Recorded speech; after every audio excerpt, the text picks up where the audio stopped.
I'm Christy Shriver, and we're here to discuss books that have changed the world and have changed us. And I'm Gary Shriver, and this is the How to Love Lit podcast.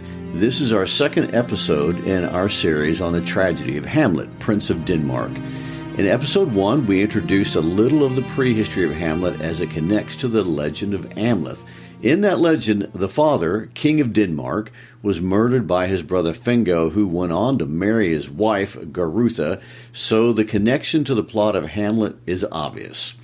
We also provided a little context speculating as to why a play about Denmark would have been especially appealing to someone in Shakespeare's position in 1601 during the transition between Queen Elizabeth and King James. It is certainly interesting to note that Elizabeth died in March of 1603, and although James was the favorite of her cabinet, the question of who would succeed her only resolved definitely at the last minute. This play was performed for both Queen Elizabeth, but also her successor, King James, and his Danish wife, Queen Anne. Finally, we discussed the first scene of Act 1, where we met two soldiers guarding the castle in Elsinore, presumably Kronborg Castle. They encounter a ghost like the dead King Hamlet, wearing the armor he wore while the Danish were fighting their rival Norway. And so from there, the stage is set. But Christy, what is the stage set for? What kind of play is Hamlet? Ooh, well, that's a question that defies an obvious answer, and a question we'll revisit really probably every episode. But let's begin with the obvious, because Hamlet is obviously a revenge story, and this is what the audience would have expected when they went to the theater at the time. Revenge plays were highly popular in 16th century England, and they're popular now. Think about Batman, John Wick, even Scream. I mean, we love this idea that the powerful guy who did us wrong gets what's coming. Well, during Shakespeare's day, and some would argue maybe this is true for all times and all places, but specifically in this setting, a lot of society was just openly corrupt, and the guilt of the rich went unpunished for the most part. The poor paid harsh penalties. There was this general resentment toward high authority. Think Robin Hood. So if you can't get justice in real life, it's certainly fun to think about it when you watch a play. And one of the most popular plays during that day, and one that influenced Hamlet, is Thomas Kyd's The Spanish Tragedy, where a ghost comes, a protagonist feigns illness, and gets his revenge. In The Spanish Tragedy, the revenge is complete, and the ghost at the end rejoices. Revenge is public, and it's catastrophic. People loved it, and Shakespeare would write that kind of play. A few years ago, my dad, this is a personal anecdote. My dad took me to London. We went to the Globe Theatre, and we watched 3 plays, Julius Caesar, Antony, and Cleopatra, and then a play I had never studied or even watched before, Titus Andronicus. Gary, I got to tell you, I was in shock. I had never seen anything like that play. There was nothing, I don't know that there is still anything more public or catastrophic than the revenge that you see in Titus Andronicus. Yeah, I haven't read it, but I know about it. I mean, that play is bloody from top to bottom. I mean, they chop off heads and hands and cut out tongues, and they burn entrails. I mean, they do all that stuff. True, but it's the final scene. That's the one you can't forget. It is a level of revenge I haven't ever dreamed of, and I hope you haven't dreamed of this either, because in that play, when Titus captures his opponents, he slits their throats, drains their blood, grinds their bones. That's fine. It's terrible, but understandable. But then Shakespeare goes to a level I had never thought of. The protagonist bakes the grind, the bones, into a pie, and feeds the pie to the mother, who unknowingly eats her son. That is revenge. Beyond bloody, public, and catastrophic. And a little psycho. So are you saying Shakespeare could write a bloody revenge story? That's exactly what I mean. He had the imagination to run with the greatest. And he wrote that play, by the way, 7 years before Hamlet. In Titus Andronicus, revenge is a spectacle, and it's really, honestly, totally pointless. But what we see in Hamlet is not that. It's different. We see 3 sons who seek revenge: Fortinbras, Hamlet, and Laertes. But they approach it very differently. and this is a play that has a lot of parallels and contrasts. But in this case, all three get their revenge. And in Act 1, he sets up these parallels. In Act 1, Scene 1, we're introduced to Fortinbras. King Hamlet had killed his father and taken their territory. Fortinbras, like Hamlet, did not inherit the throne. His uncle inherited it. But Fortinbras is introduced as an avenger, rounding up a bunch of scoundrels. The text uses the phrase lawless resolutes. Ooh, I like that. I know. And Fortinbras is on the loose. It is clear that he wants to regain the territory lost by his father, perhaps even the crown that currently belongs to his uncle. Lawless resolutes. That's an insult I'm going to have to hang on to. I agree. So the story starts politically with the country of Denmark preparing for war. And with this introduction of Fortinbras, we are initially made to believe that this is a political war play. This continues when the scene shifts, and it shifts to inside the castle, and we meet King Claudius, which is King Hamlet's brother. Claudius has become king, and his legitimacy does not seem to be contested. So beyond securing the crown, he has married the old king's wife, Gertrude. The scene opens with an attempt to seek peace with Norway by communicating with Norway's king, Fortinbras' uncle, about these rogue and dangerous antics of his nephew. And after the emissaries are sent to Norway, we meet the rest of the cast, which will dominate the play. And there's Laertes, whose father, Polonius, is Claudius' chief advisor. You may want to write all this down and keep a scorecard. We also meet our Hamlet, the son of the king who has died and whose ghost presumably has been haunting the soldiers on the wall. And it appears that Hamlet is already brooding. Yes. Hamlet is a bit of a brooder. I mean, he broods almost for the entirety of the play. And for a play that's dominated by one character, and that's him, that's a lot of brooding. And let's not make a mistake about this. This play, for sure, is all about Hamlet, the son. It's about his view of the world, and a lot of the play is exploring that. He's on stage for roughly 66% of the performance, of the full text. And a lot of that is his famous soliloquies. He's alone on stage. No other character comes even close to that. Ophelia, for example, is on stage 17% of the time, and she's never alone. Actually, if you compare Hamlet to Shakespeare's other plays, he's still on stage just an awful lot. King Lear is on stage only about 48% of the time, but he's never alone. Macbeth and Othello are on stage slightly less than 60% of the time, but no other Shakespearean character has that much alone time. Never mind the fact that Hamlet's the longest of Shakespeare's plays. Hamlet has massive performance visibility, which may be why it's such a feat to be able to do this part. I mean, most actors probably can't. I mean, I'm not an actor. And this is a bit of an embarrassing anecdote, but the last time I saw a professional performance of Hamlet, I saw an actor, and I never have seen this before in a play, actually took out his lines and started reading them, or at least had them with him from Act 3 onward. I'd never seen that before. Now, granted, to be fair, this particular performer was the understudy, and so he probably wasn't as prepared as the main guy. But my point is, it's not that common to see an actor in a professional, performance need that support, even an understudy. And if he would have gotten in trouble. But in Hamlet's case, it's such a massive performance, they had to let it slide. Well, I think these lines are hard enough to read, much less memorize. I mean, it's very impressive, although I will say his first line in Scene 2 isn't all that long, and it's with this short line that we meet Hamlet. It isn't public.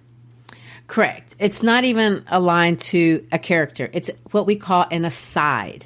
An aside is when a character says something to himself, but he says it out loud for the benefit of the audience. So those of us who are in the audience know what he's thinking, and the actors that are on the stage just have to pretend they can't hear it.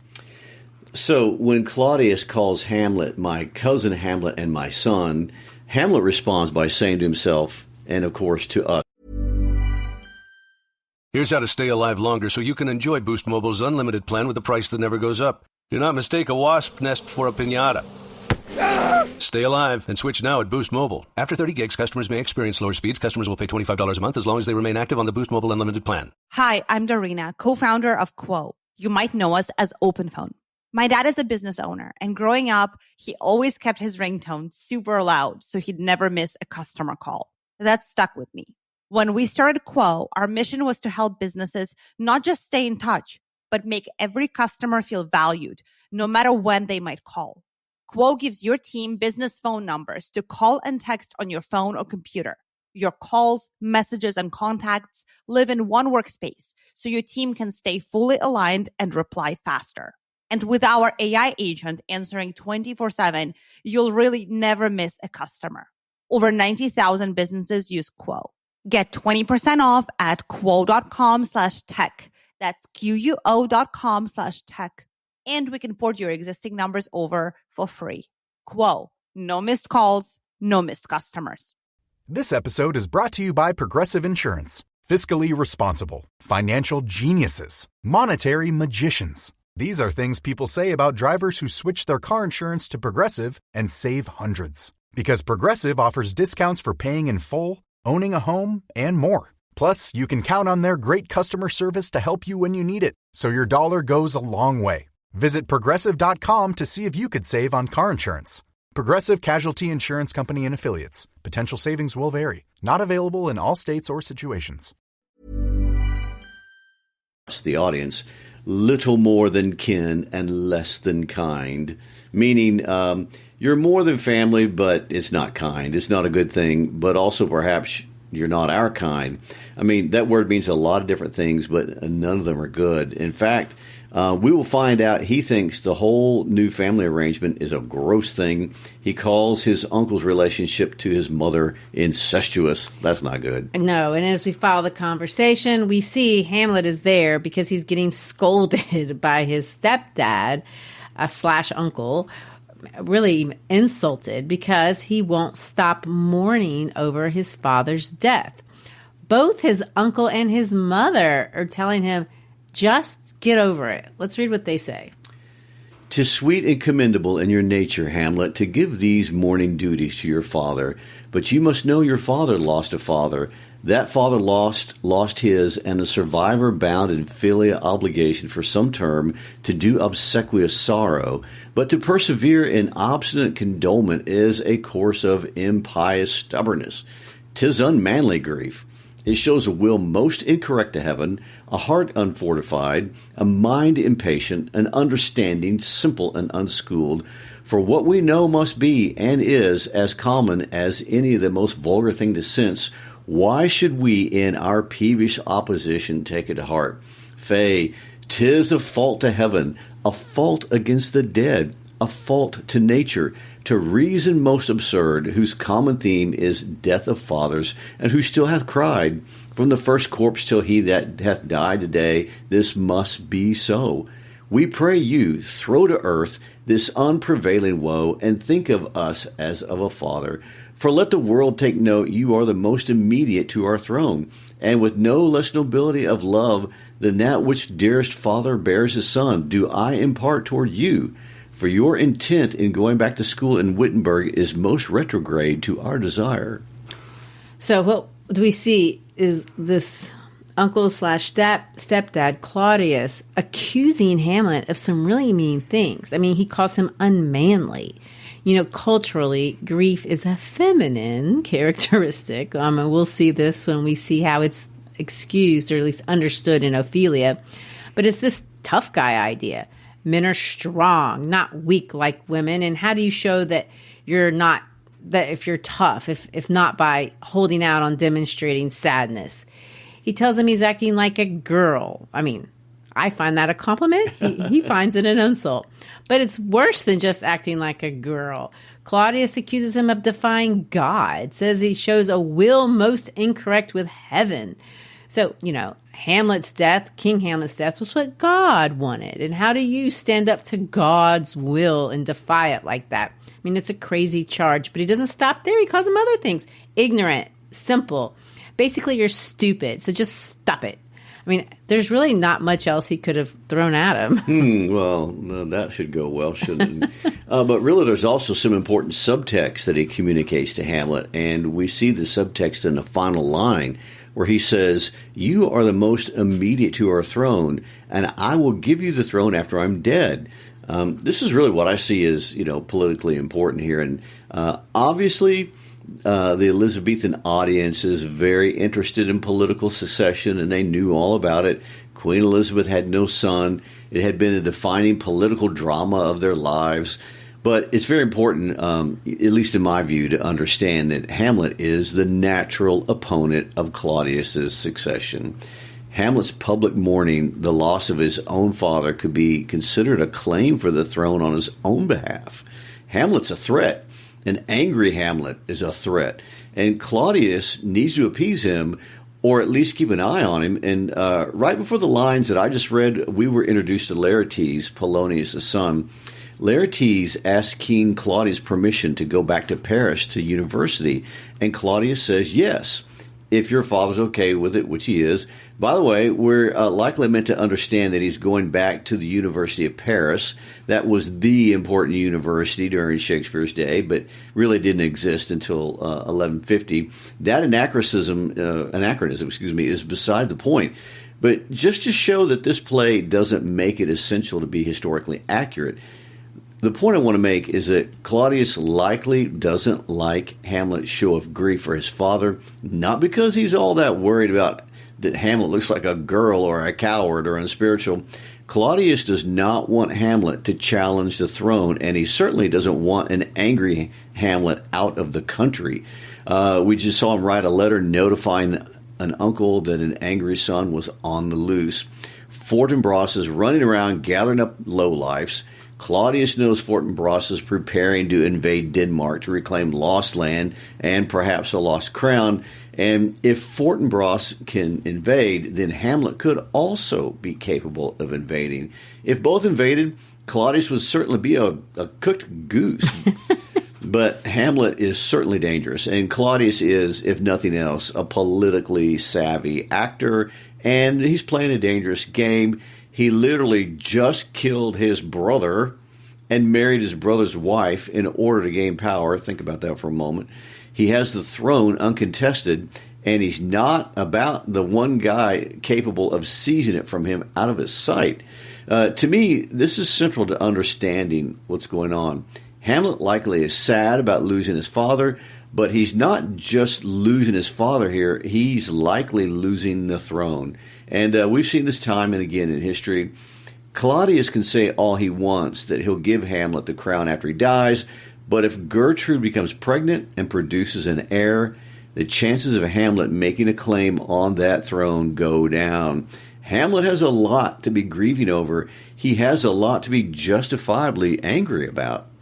Well, I also want to make another point. It's very interesting that Shakespeare has Hamlet going to school in Wittenberg. You know, you made the point that the University of Paris didn't exist during the time that this play was actually going on, but Wittenberg is much more anachronistic than that. I mean, don't you think?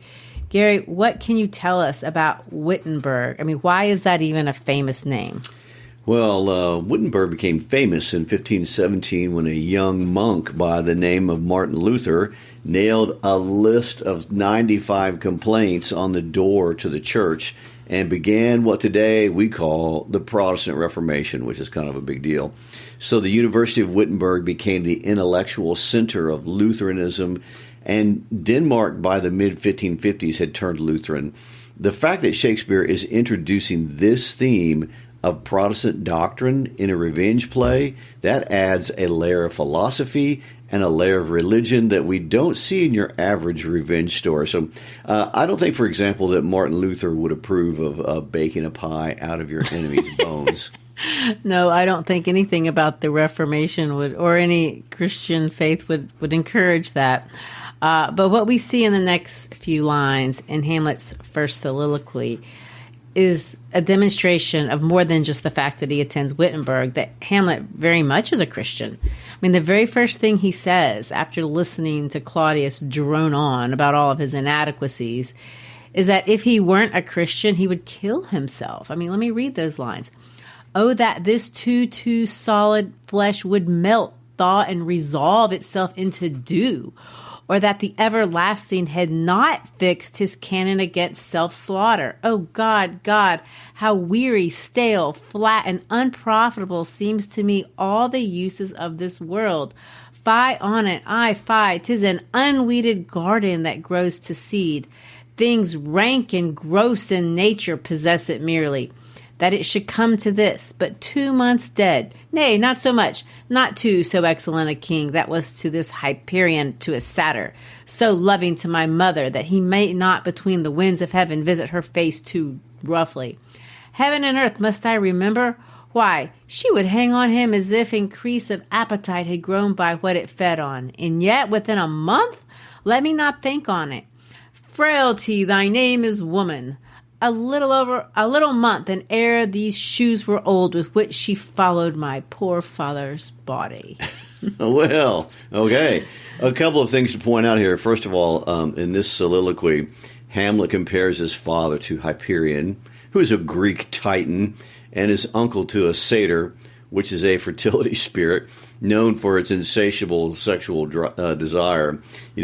Freud famously argued in The Interpretation of Dreams in 1899 that Hamlet dramatizes the Oedipus complex, and he uses the speech as evidence of sexual jealousy.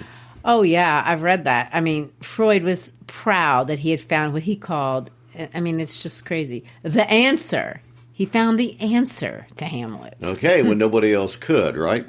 Well, I love Freud. I know you do. I love psychodynamic psychology. And not necessarily because Freud knew everything, because obviously no one does. However, his notorious boast that repression had buried Hamlet's real motivation and it was up to Freud to unearth it, that's obviously overblown.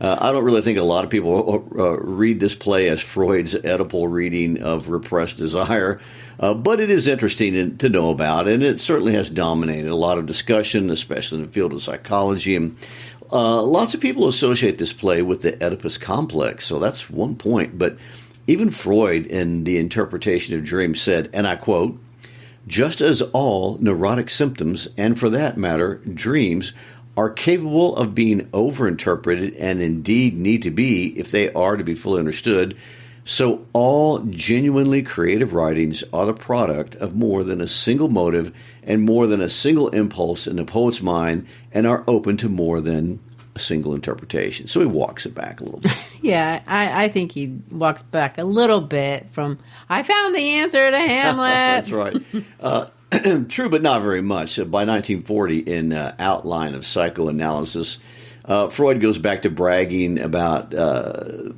easily solving the riddle of Hamlet by referencing Oedipus. And as we will see right at the beginning of Act 2, people have been misjudging Hamlet's motivations from the beginning. It's literally the problem of the play. So there may be no solving it. Shakespeare made sure of that. But there is more, and even to the soliloquy beyond Freud and Oedipus and repressions and that sort of thing. And I find most interesting about this soliloquy is not that Hamlet hates his stepdad. Even without Freud, that would be normal in the best of circumstances. Hamlet is mad at his mother. It's that famous line that you love so much. Frailty, thy name is woman. I quote it to you all the time. I mock it. Yeah. There you go. We all remember that and have seen in memes. And he's mad about how quickly she remarried. What would have been different had she not remarried so quickly? That's pure speculation. But maybe Hamlet would have had a better claim to the crown. He was away at school. His dad died and his mom set to remarry. Was she taking care of herself without concern for her son? A widowed queen is not in a great spot. In fact, she was in a very dangerous spot. But maybe she wasn't just taking care of herself. Maybe she was thinking of her son by remarrying. Maybe she thought she was securing the crown for her son. Was she just flattered by Claudius like Hamlet believes and just being weak? Is she sexually weak like Hamlet suggests? There certainly is no evidence in the text that she has any awareness that Claudius murdered her husband. Hamlet will find out very shortly that Claudius killed the king But it seems clear that no one in all of Denmark has any suspicion of this. Shakespeare does not give Gertrude a voice to explain her decision. So, really regardless of her thinking, her choice has boxed in Hamlet, and he's resentful. And not only has his world come crashing down, leaving his future uncertain, but the last line of that soliloquy is this: "Break, break my heart, for I must hold my tongue." Whatever is his reality, he feels forced into silence. It isn't too long after the speech that Horatio tells him about the ghost, and the interaction of the course, between the ghost and Hamlet is going to be the narrative hook for the rest of the play. King Hamlet's ghost launches the revenge plot. However, before we get there, we have one more family interaction to observe, because we have two families. We're going to have Hamlet's family, and then we're going to have, we have Fortinbras as his father, but now we're going to have another family. We're going to have Laertes and his father Polonius, Claudius's main advisor, and their sister. After Laertes gets permission from his father and the king to return to Paris, we have this really cutesy scene between Laertes and his sister Ophelia. We learn from Laertes and Ophelia's conversation that Hamlet has professed to love Ophelia. He has a lot of emotions going on, doesn't he? He does. Laertes proceeds to warn his sister to hold on to her chastity, because Hamlet will never ask her to marry him. He says this: "Perhaps he loves you now, and now no soil nor caudle doth besmirch the virtue of his will. But you must fear his greatness weighed, his will is not his own, for he himself is subject to his birth. He may not, as unvalued persons do, carve for himself, for on his choice depends the safety and health of this whole state. And therefore must his choice be circumscribed unto the voice and yielding of that body whereof he is the head." In other words, he doesn't have the luxury of marrying whoever he wants. You're not royal enough, sorry. He tells her not to, and let me quote him. Hi, I'm Darina, co-founder of Quo. You might know us as OpenPhone. My dad is a business owner, and growing up, he always kept his ringtone super loud so he'd never miss a customer call. That stuck with me. When we started Quo, our mission was to help businesses not just stay in touch, but make every customer feel valued, no matter when they might call. Quo gives your team business phone numbers to call and text on your phone or computer. Your calls, messages, and contacts live in one workspace, so your team can stay fully aligned and reply faster. And with our AI agent answering 24/7, you'll really never miss a customer. Over 90,000 businesses use Quo. Get 20% off at quo.com/tech. That's QUO.com/tech. And we can port your existing numbers over for free.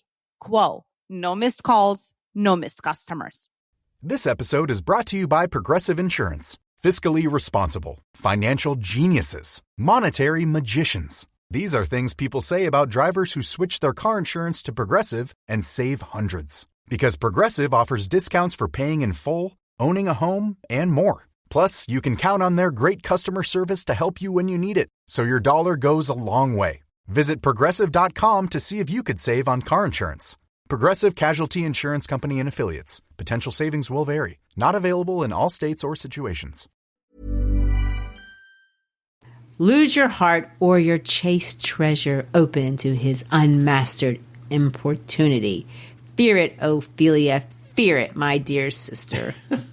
I'd say it's good advice, except she doesn't seem all that keen to take it. And we see that Ophelia is a feisty girl and would really like the opportunity to make her own decisions. And her response is a cute response. She says, "I shall the effect of this good lesson keep as watchman to my heart. But good, my brother, do not, as some ungracious pastors do, show me the steep and thorny way to heave, whiles like a puffed and reckless libertine himself the primrose path of dalliance treads, and recks not his own reed." In other words, are you going to follow your own advice? The subtext to me seems also, I'll keep this advice if you keep it. But of course, we all know the world as it is has the double standard, and this double standard is going to mess with Ophelia. She comes across as a little too naive for such a backbiting, self-protecting, two-faced world of the Danish court. She's far different from Gertrude, who seems to understand sexual politics in a much more pragmatic and really a realistic way. And Ophelia's cute. She's innocent, naive, optimistic, all the things we all want to be, but somehow life beats out of us over the course of time, especially if there is something rotten in the state of affairs, as there always is. Yeah, well, the function of Ophelia has been a topic of conversation in English classes, for 500 years. And most critical articles paint her as weak, but I find myself seeing her, especially in this first speech, she's got more spunk than she's been given credit for. Ophelia is always, and we're going to see this for the rest of the play, getting advice from everyone. It's actually abusive, honestly, at some points. But each time she just sits there and takes it dutifully. You're fixing to see it, because not long after this speech, her dad comes in and he just browbeats her with this really the same advice. Well, first he browbeats her brother with this very conventional advice. I guess we should talk about that. The speech Polonius gives in this act is actually quite famous, and it's not bad advice. There's a lot of one-liners in there that we associate with him. Even some that you have heard, even if you haven't seen a Shakespeare play. Lines like, neither a borrower or a lender be, or the most famous one of all, this above all, to thine own self be true. Lots of us have seen that on Etsy posters and on mugs. It's great advice. Above all, to thine own self be true. But it isn't easy advice. And we will also see it's advice that Polonius himself doesn't even think about following. Polonius is a court conniver, almost by trade. And although he doesn't do it all that well, he certainly does it all the time. The first thing that he does in Act 2 is leverage Hamlet's affection for his daughter. So that's pretty conniving and not true. But the second thing he does is he sends a spy to Paris to spy on his own kid, Laertes. The point I want to make here is notice how he treats Ophelia after Laertes leaves. Polonius subjects Ophelia to a brutal lecture. He says a lot of the same things that Laertes says, but he says it in a harsh way. I find it mean. The bottom line is, Ophelia, stay away from Hamlet. Of the 136 lines in this scene, Ophelia only gets 18 of them, and most of those, especially after that first one with her brother, are just brief. At the end, all she's allowed to say, or she does say, is, I shall obey, my lord. So she doesn't complain either to herself or to anyone else. But Ophelia is a character with no voice. She also has to be silent. Well, it's certainly ironic that the Polonius, who we will see is the biggest fool in the entire play, is given by Shakespeare some of the most quoted pieces of wisdom in all of Shakespeare's work. And I think all of us have heard the line, to thine own self be true. Just that one line has been repeated for 500 years. And in fact, had the characters in this play taken just that one piece of advice, a lot of the tragedy of this play would have been averted. So as we go into scene 4, we go back to the castle wall and we meet Horatio along with the soldiers, except this time Hamlet is with them. So we have to remember the thing about Horatio is that we as audience members are supposed to relate to him. He's us. He's rational. He has emotional distance from the events in the play. When the ghost appears to Hamlet, Horatio warns Hamlet. He tells him to not follow the ghost. Hamlet says, I don't care about my life, so why don't I have a problem? I don't have to worry about following the ghost. But Horatio warns him again. He says, the ghost could draw you into your own death. The ghost might draw you into madness. In other words, be careful. You really don't know what a ghost is capable of doing. And ironically, he is absolutely right. We're going to see that the ghost does draw Hamlet into his death, and certainly his death. But I was going to say he also kind of draws him into madness. Hamlet should have listened to Horatio. And as Hamlet walks off following the ghost, Marcellus delivers another. This play has a lot of them, but Marcellus delivers another one of these famous lines from the play. Gary, Why don't you read it? Of course, I'll do this famous line in my most Shakespearean voice. Something is rotten in the state of Denmark. Exactly. Something is rotten in the state of Denmark. Of course, Marcellus is just thinking about the political moment, and he's really sensing that something's going wrong for the nation. But Shakespeare clearly means for the audience to consider this on a moral and a spiritual level, well beyond the political. There's a lot that's rotten in the state of Denmark, or at least there's a lot of rot in the court of Denmark.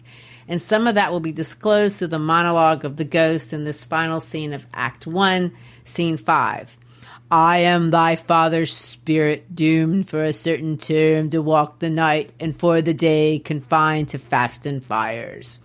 Of course, there is zero historical proof for this, but there's a long-standing tradition that I wanted to point out, that people believe that Shakespeare himself played the part of King Hamlet, the ghost.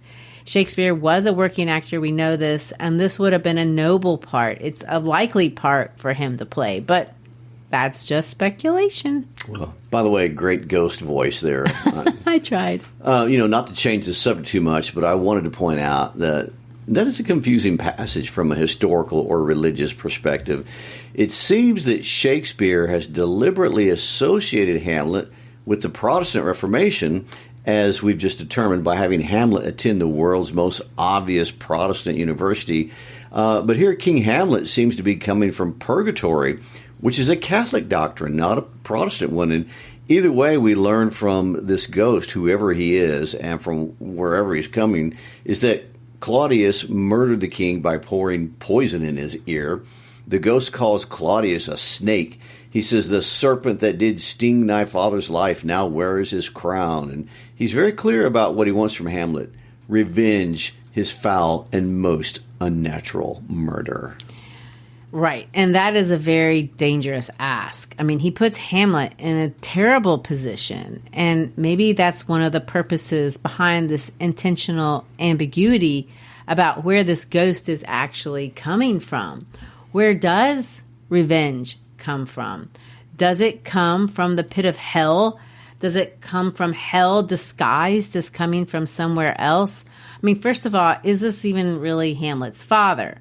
Maybe it's a demon intent on destroying Hamlet.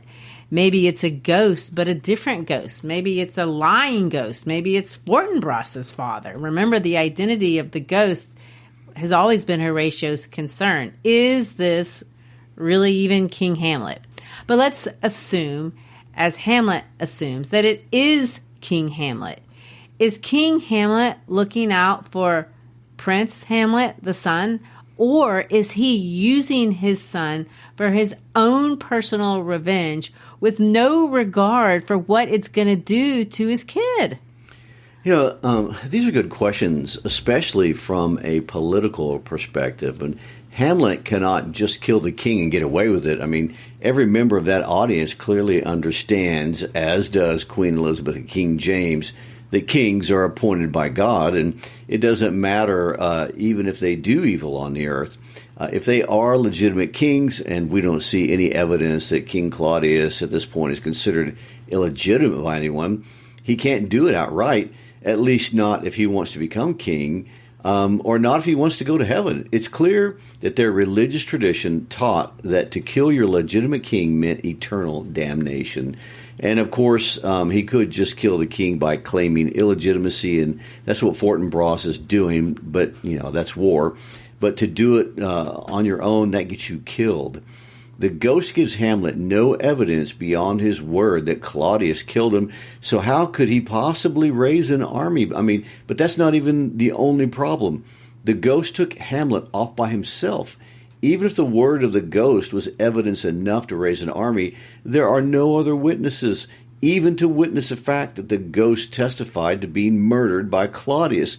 The only way Hamlet can legitimately kill the king and get the crown and possibly avoid eternal damnation is by proving Claudius to be illegitimate. Well, it's not just a terrible position for Hamlet to be in. The ghost here is a destabilizing force. I mean, there's no doubt what the ghost wants. The ghost speaks with the authority of a parent. He speaks with the authority of a king. But what he's asking Hamlet to do is, no question, morally ambiguous. Christianity clearly states that revenge is the Lord. From Genesis 3, when Cain murders Abel, God prohibits revenge. God claims it leads to endless violence. The Christian audience knows all this. King James was not a warmongering king.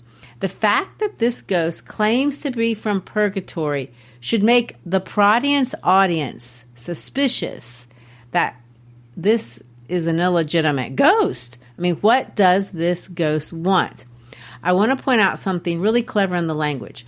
The ghost claims that Claudius poured poison into his ear and killed him. But could it be argued that this ghost is pouring poison into Hamlet's ear? Oh, my. You are getting so metaphorical now. I told you this play is full of so many parallels. And every time you read it, you find another one. I see this as a parallel. Plus, he also limits Hamlet. You know, Gertrude, who presumably is guilty of incest, she's not to be touched. Her punishment is left to heaven. But I want to point out that the last thing the ghost asks of Hamlet is to remember him. Remember the ghost? I mean, what does that mean? What kind of demand is this? I mean, this entire monologue is a huge moral dilemma.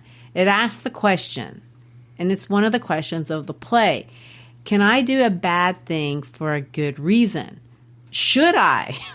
I mean, do moral compromises produce justice? You know, well, it certainly impacts Hamlet, and his words are emphatic. And he says, I'll wipe away all trivial fond records, all saw of books, all forms, all pressures past, that youth and observation copy there, and thy commandment all alone shall live within the book and volume of my brain, unmixed with baser matter. Yes, by heaven, O most pernicious woman, O villain, smiling damned villain, my table's meat it is I set it down that one may smile and be a villain. So, in other words, I'm not going to do anything except seek this revenge. I'll sacrifice everything, or at least everyone, to have it. You know, that feels a bit impulsive and emotional to me. Well, I think it is impulsive and emotional, and he's reacting emotionally, which is understandable. I mean, this is a lot. His father died. His mom remarried. He's seen a ghost. I mean, that's a lot, you got to admit. And his mind quickly shifts to Claudius. That's the smiling villain. Claudius is a smiling villain. He's a popular villain. He will not be an easy villain to kill. And so we have Hamlet's mind at work. He goes back to the other three men, and he swears them to secrecy. Then he reveals his strategy. He will, quote, let me quote it, it's important, put an antic disposition on, that you at such time seeing me never shall, with arms encumbered thus, or this head shake, or by pronouncing of some doubtful phrase, as well we know. In other words, I'm going to be acting crazy.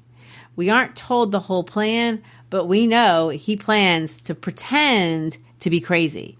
Somehow, this is how he will enact the revenge of his father, protect his mother, and in so doing, remember his father. The act ends with the line, this time is out of joint.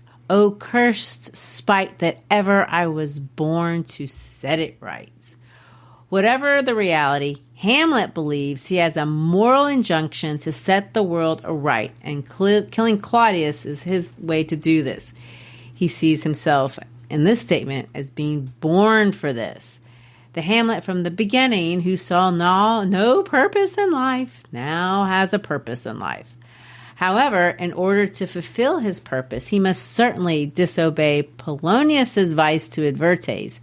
He is not going to be true to himself. His plan is to be false. And in this falseness, he thinks he will be able to set the world aright. The question we must ask, or perhaps the question that Shakespeare asks, is that a possible thing? Can falseness produce truth? Can wrong produce right? Can revenge bring healing? Can these things be set aright? I think I just kind of rhymed there. Oh, you did. And could you ask any more difficult questions than that? And with those questions, we end Act 1 as our time maybe out of joint as well, or at least just out.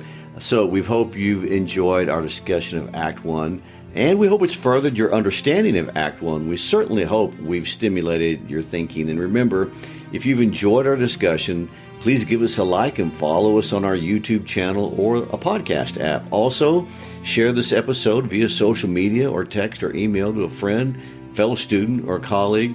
Assign it if you're a teacher, and discuss it if you're a student. And visit our website at howtolovelytpodcast.com. And as always, thank you most of all for listening and supporting the podcast as we help make studying English literature as understandable and accessible to as many people as possible. Peace out.